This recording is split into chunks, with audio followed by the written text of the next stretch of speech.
રામદેવજી મહારાજની જય, દાન મહારાજની જય, અપાધિકારની જય, વીરવામાની જય, ગેવીનાથ બાપાની જય, જય જય સીતારામ.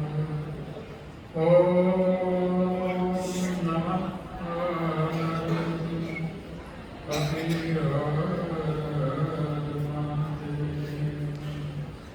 શ્રી રામ જય રામ જય રામ શ્રી રામ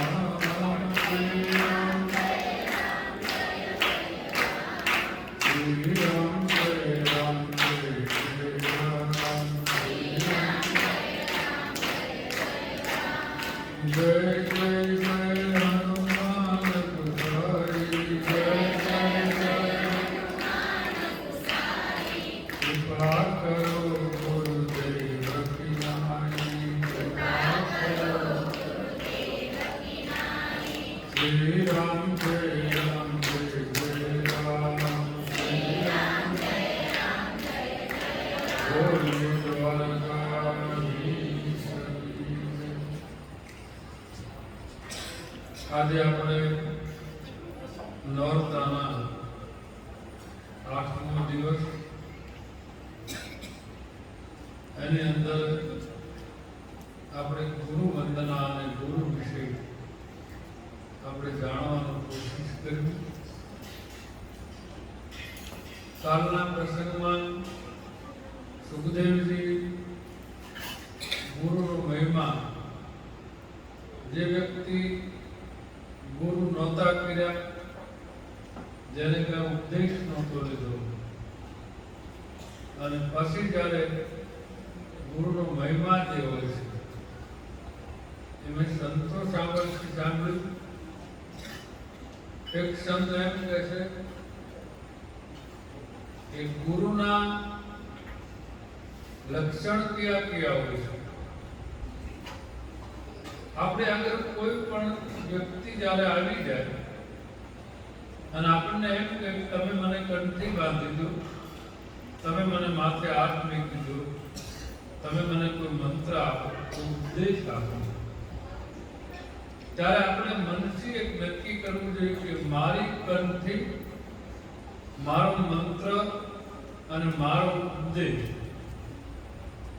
આ બધી વસ્તુ હું આને આપું, આ ત્રણમાંથી એક વસ્તુ, અને ઠેઠ જગ્યા નિભાવશે. ત્યાં કોઈના કહેવાથી આવ્યું છે, આવું નથી બનતું.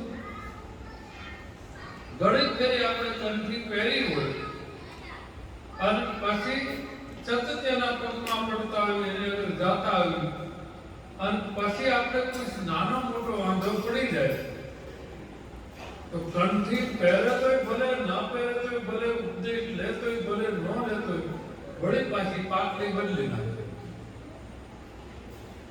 કારણ કે મને કીધું કેમ, એટલા માટે પાટલી બદલી. અથવા તો એના મનમાં એમ થઈ જાય કે આ ગુરુને આગળ હું 10 વર્ષ રહ્યો પણ મેં ક્યાંય ગાળ્યું નહીં, અથવા બદલી નાખી. એટલે ગંગા સતી કેવું પડ્યું ને કે કુપાત્રની આગળ વસ્તુનો વાવીએ પાનબાઈ, સમજીને રહીએ સુખ, મરને આવીને ધનનો ઢગલો કરે, ભલે હોય મોટો ભૂખ. દાખલા તરીકે આપણે એક મિનિટ પહેલા દાન આવી ગયું અને એ એમ કહે દે કે બાપુ તમને જે બાપુએ આ માળા આપેલી છે એ મને આપી. કેમ આપી, કઈ રીતે આપી? એ વખતે સંપત્તિ કે તારું દાન છે પાછું લઈ જાય, પણ મારા ગુરુની વસ્તુ તને ના આપે. એક વસ્તુ સમજી લેજો કે આપણા જીવનમાં કોઈ પણ શક્તિ પ્રગટ થયેલી નથી, પ્રગટ કરવાની છે. શક્તિ બધામાં છે. આમાં જેટલા છોકરા છે, આપ બધા બેઠા છો બહેનો, બધામાં દેવ શક્તિ પડી છે. હવે ચેનથી જાગે એનો જવાબ તમને આપી દો. સુખદેવજીનું પ્રશ્ન, જેનામાં ત્યાગ હોય, જેનામાં સંસાર તજેલો હોય અને વિચાર પણ નબળો ન હોય, એ જ એક કોણના કુંડમાં હાથ રાખી શકે ને કે ભાઈ મારો એક હાથ છે એ યજ્ઞમાં, એક હાથ છે એ પોતાની સ્ત્રી પર. એક પણ વિચાર જો મારો નબળો આવે તો હાથ જગી જાય. આપણે ખતરો કરો ને તાપ નથી કરવો, બે દેતરા હાથમાં લેવા, ફરફરો પડે છે ને નહીં, ખબર પડી જાય ને આપણે કે આપણે કેટલી કક્ષાએ મૂકી ગયા. એમાં હાથ કેમ રાખવો? એક ગુરુ જયારે કર્યા પછી એને કયો ઉપદેશ આપ્યો, એને કઈ લાઈન આપી? એક જ લાઈન આપી કે અત્યાર સુધી તે ઈશ્વર અને નારાયણનો જે વિરોધ નથી કર્યો, પણ તે ગુરુનો વિરોધ કર્યો. કે ના, ગુરુ ન હોય તો વૈકુંઠ વિરોધ. ગુરુ શું છે ખબર છે? ગુરુનો અર્થ શું થાય? કોઈ પણ આમાંથી કોઈ બહેન હોય, કોઈ ભાઈ હોય, કાંઈ પણ વ્યક્તિ થોડું જાણતી થઈ ગઈ, થોડુંક ભજન કરતા થઈ ગયા, કોઈ ભેટ પહેર્યો હોય, ના પહેર્યો હોય, અને તમે એમ કહી શકો કે આનામાં બધું છે, એ કઈ રીતે તમે કહી શકો? સાધુ મંદિર બાંધે તો સાધુ થાય એવું ન મને. ગંગા સતી જયારે પહેલા જયારે ત્યાં ને ત્યારે કઈ મંદિર નો જ બન્યું. કર્ણસેન બાપુ, ગંગા સતી ને પાનભાઈ ત્રણે હારે હતા અને મંદિર નહોતું બન્યું. હું ખુલાસો કરું, પણ એનામાં દેવ શક્તિ સંપૂર્ણ આવી ગઈ. કોનામાં? ગંગા સતી. એક વસ્તુ સમજી લો, જેનો પતિ બહાર નીકળે ને એમ કહી દે કે તમે જોજો 11 છે, એકદમ કાળુભામાં સ્નાન કરીને પાછા વયા આવજો. રસ્તામાં કોઈ પણ વ્યક્તિ કઈ બોલે ને તો તમે મનમાં ન રાખો, એકદમ નીકળી જાય. કર્ણસેન બાપુએ કીધું પણ હું સ્નાન કરીને પાછો થયો આવું, છતાં તમે મને એમ કેમ કહ્યું કે એકદમ વયા આવજો? કોઈ બોલે ન બોલે ત્યારે કે મને આજે એવું રાત્રિએ ભાન થઈ કે તમે સ્નાન કરવા ગયા પછી તમે કાંઈ પણ ઈશ્વરના વિરોધમાં કામ કર્યું. દેવી એવું ભૂલ ન કરો, ઈશ્વરના વિરોધમાં કામ જ ન કરવું. તમને ભરોસો કે ભરોસો છે, પણ મને એવું લાગે એટલે આપ એકદમ રહ્યા. અને રસ્તામાં કર્ણસેન બાપુ સ્નાન કરીને આવતા હતા, નેનાથ માણસો એવું કીધું કે ભગત આજે 11 છે, આ ગા લઈને મરી ગયેલી જાય છે, તમે ગંગામાં કેન્દ્રના વાડીએ ભજન કરો છો, તમે પાકી ગયા હોય તો આ ગાને જીવતી કરો. હે ભાઈ, આ ગાને છોડી મૂકો. પણ બાપુ નહીં, ગાને છોડી મૂકો. અમારા વગર કોઈ દી ગાય હમણાં 11 છે મરી ગયેલી જીવતી કેમ ગઈ? તાકાત છે એ માણા ભજન કેટલું કરે. હવે કોશા બોલતા હતા, એ કાંઈ પ્રમાણ નહોતા માનતા, પણ કોશા બોલતા. એ વખતે બોલા લોકો બિચારા તો નાના માણસો ગાડું એક ઉભો રાખી દીધો, ગાને રાંધવા છોડી દઈ. હવે વખત કરો હજી મને આપણા 11 છે, આપણા ગામમાં 11 ની બનવી જ ન જોઈએ. અને તમારી જેવા સંતો હોય એટલે ક્યાં વાત? આખર કર્ણસેન બાપુને વિચાર આવ્યો, ગંગાએ મને કીધું હતું જાઓ ને તો જલ્દી પાછા.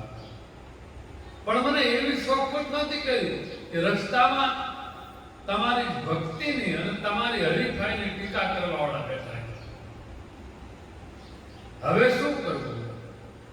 ગાવ ઉભી રાખી દીધી, માણસો બધું ઉભું રહી ગયું, અને હવે તો દાંત કાઢે મને વારે ઘડીએ ટકોર મારે. એ વખતે કર્ણસેન બાપુએ ખાલી હાથમાં પાણી લોટો ભરેલો હતો, નાઈને આવતા હતા, એટલું જ કીધું કે મારું ભજન હોય કે ન હોય, પણ ગંગા સતીનું જો મેં કીધું કર્યું હોય અને એ ભજન સંપૂર્ણ મારામાં આવી ગયું હોય તો ગા બેઠું થાય તો હું સમાજ લઈ લઉં, સમાજ લઈ લઉં. હવે ન જીવું, પણ ઠાકર એટલી લાજ રાખી, એટલી કક્ષાએ પૂજ્યા પછી એને ઠાકરને બોલાવે. ઠાકર તો બધે છે, ઠાકર વગરનો કોઈ સાધુ સંત, કોઈ સતી છે જ નહીં. જ્યાં આગળ સાથી ગા બેઠી થઈ ગઈ અને સંતો એમ કે ગંગા સતીએ દીવો કર્યો. દિવસ હતો, રાતનો. આંધવાએ પૂછ્યું કેમ બા દીવો કર્યો? કે એક દીવો ઊભો થયો અને એક દીવો ઓલાઈ જાવ. આજે તારા બાપુ આવે ને એનો છેલ્લો દિવસ છે. અહીંયા દીવો અગાઉ કરી મેકવું આવે છે, ઠાકરને પ્રાર્થના કરી આવ્યા ને સમાધિ લઈ. ઘણા લોકો કઈ સમાધિ લીધી, પણ હકીકતમાં એને દેહ છોડી દીધો. સમાધિ દેહ છોડી. એને એટલું કીધું કે મને મારો દેહ છૂટી જાય ને સમય જોવા બની ગયેલો ત્યારે મને સમાધિ આવે, યજ્ઞદાન એમ કીધું. અને પછી દેહ પૂરો થઈ ગયો, ઘરે આવ્યા, બધું વાતચીત થઈ ગઈ અને સમાજના દરબારને ખબર પડી અને બધા લોકો ભેગા થયા કે આપણે થોડા મહારાજ છીએ, આપણે થોડા બાવા છીએ, જે આપણે સમાજવું હોય, આપણે યજ્ઞદાન હોય. બોલા ગંગામાંથી પણ ભાઈ એને કીધેલું છે કે સમાધિ એમ ભગવાનને સંકલ્પને કર્યો કે હું સમાધિને બેસે તો કે એ માં તમે એમ ન બોલો, એ યજ્ઞદાન દેવો પડે, નાચના રિવાજ આવવું પડે, એ તમારી ભક્તિ જે હોય તે આ સમાજ. અને પછી તો ધમાલ થઈ, જે કાંઈ હોય આ ઇતિહાસ બની ગયો હતો. અને પછી કરણસિંહ બાપુને સમસ્યા દેવા અને ભણે જે કાંઈ રૂપમાં પ્રગટ. ક્યાં વાંગર હમડિયાળા રાજપરા ક્યાં ઠેઠ હું તમને કહું પાલતાણ આગળ આવ્યું, ગંગા સતીનું પીર નથી. 4-5 જણા મોસીતાનું ગમે એમ લાગ્યું ત્યારે 11 છે ને મળતા આવ્યું, ગરીબ જાતા આવ્યું ઘેર. એને ગામમાં પૂછવું પણ ઓલા લોકોને યજ્ઞદાન દીધું. યજ્ઞદાન દીધું શું થયું ભાઈ કે ગણસેન બાપુ એટલે પણ એને કે ગંગામાં એ કીધું ભાઈ હું 4 ની કહું છું, યજ્ઞદાન ન દેતા મારું માન્યા નહીં અને યજ્ઞદાન દઈ દીધો. ઓલા લોકો ઘરે જઈને પાછા નહીં આવ્યા તો આખું શરીર બળે તો જમણો હાથ ન બળતો. સમજી લેજો ઇતિહાસ કે જમણો હાથ આમ ખડી ગયો અને ઉલ્લી યજ્ઞમાંથી બહાર આવ્યો, એક પણ દાગ ન પડ્યો. એ વળી પાછો હણે શરીર અંદર નાખ્યું, વળી પાછો બહાર આવ્યો. 3 વખત છૂટા ઓલા લોકો પૂછી ગયા કે ભાઈ તમને એટલી ખબર નથી પડતી કે હાથ જગતો નથી, હવે તો આ મેકો. અમારા ઘરે જયારે પહેલા વેલા રાજપરા આવ્યા અને અમને એમ થયું કે ગણેશ બાપુમાં ભક્તિ છે કે નહીં, એટલે અમે ગારાની ભૂખડી જે આવે, બોલો વરસાદ થઈ જાય ને પોપડા થઈ જાય ને જમીનમાં, એનો તાંહડો ભરીને અમે મેક્યો ને હાસી ભૂખડી કરી દીધી. ત્યારે અમે એના પગમાં પડી ગયા. એ અમારા ગામમાં પ્રમાણ છે. તેથી એને કીધેલું કે હું જાઉં ને તેથી મને સમાધિ આપજો. હવે હાથના હામિયા કરો ને સમાધિ આપો, નકર ઊંધું થાય. પછી હાથના હામિયા કર્યા અને પછી સમાધિ આપી. મારું મૂળ મુદ્દો કહેવાનો કે આ બધા ભજન કરતા હતા અને પ્રમાણ દઈ ગયા. આપણે કોઈને તાકાત કરી મારી તો નથી. હું પહેલા કહ્યું પછી દાન બાપુ મારા રૂપમાં ગમે કામ કરી આવે તો એક વાત જુદી. કોણ કરી આવે? જેના આશ્રય બેઠા હોય ને એ આપણું કામ કરી આવે, આપણે જે કાંઈ ન થાય.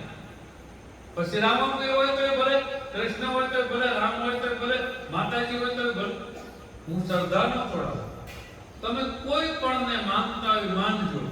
તમને આગળ લાવવા, તમને પાછા પાડવા એ શક્તિ છે ને આ મંદિરમાં છે. શરીરમાં પ્રગટ કરવા માટેની સાધના કે તમે અતિશય જપ કરો, અતિશય ભજન કરો તો તમારું ઓટોમેટિક સમરણ જાગે. પણ તમારી આગળ ઈશ્વરી શક્તિ એવી હોવી જોઈએ કે દુનિયા આખીનું ભલું કરે અને આવે એટલે કોઈની ઈર્ષ્યા નિંદા ન કરે એવી શક્તિ પ્રગટ કરજો. બાકી હજારો શક્તિ મળશે. તમારી સરળતા થાય, તમારી નમ્રતા થાય, તમારું ભજન વધે, તમારી આંખનું ઝેર મળે. એટલું ભગવાનને હું પ્રાર્થના કરું. એટલું કે વાણી વિરામ આપું. આગળનો પ્રસંગ આવતીકાલ. જય સિયારામ, જય રામ.